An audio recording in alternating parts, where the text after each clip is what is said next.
If you checked out my major arpeggio lesson, then now I've got the minor arpeggio for you. If you didn't check out the major arpeggio, then you could still learn this first, or you could go and learn that and then learn this. This is literally just 3 notes like the major arpeggio was. There's only 3 notes contained in this. I'm going to do it in A minor, so it's going to be A, C, and E.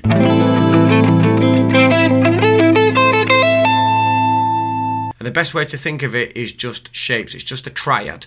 So all of the shapes that I'm playing are triad shapes, chord shapes. They're all just different inversions of an A minor triad. There's 7 shapes in total, and what I've done is I've just slotted those shapes together to create an arpeggio that spans the neck a little bit more.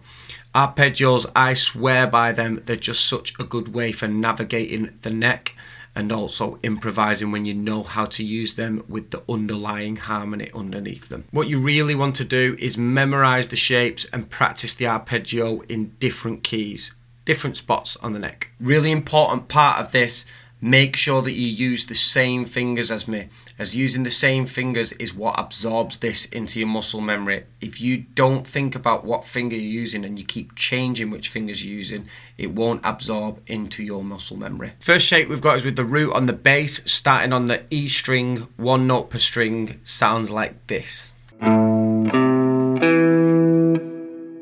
Second shape that we've got is a first inversion. It's with the minor third on the bass, starting on the A string with 2 notes on the D string. It's got a big stretch in this one, and it looks and sounds like this.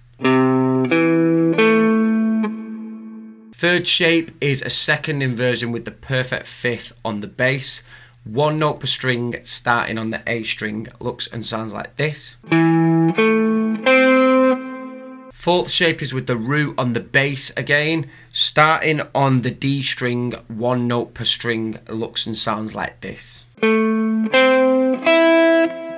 Fifth shape is a second inversion, starting on the C note, starting on the G string, and it's got a big stretch in this again. On the B string, you've got 2 notes per string happening, looks and sounds like this.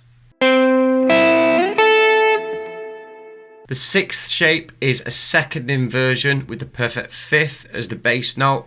Starting on the G string, it's 1 note per string. It looks and sounds like this. The seventh shape is with the root on the bass on the B string, and it has got 3 notes on the high E string, and I do tap one of them, but you can pick it or slide it. It's got a fairly big stretch, but it's not huge compared to the other ones that we've done. Looks and sounds like this.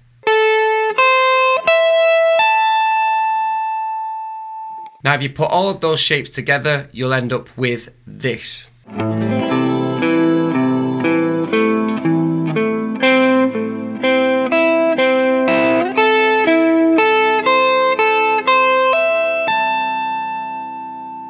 Now just practice that slowly hundreds of times, let your muscle memory kick in, then try it in different keys, different positions. The pattern will be exactly the same, and you're able to do that minor arpeggio in any key you want. Therefore, anytime you hear the chord of that minor arpeggio, so for instance that was an A minor, you can utilize that arpeggio over it, whether it be playing them straight notes like that, or pausing on certain notes and letting some of the notes sustain. Before you know it, it'll become a part of your playing. Easy peasy. Those shapes are also super handy to learn because you can use them as chord shapes within your rhythm playing as well. They are the building blocks of music.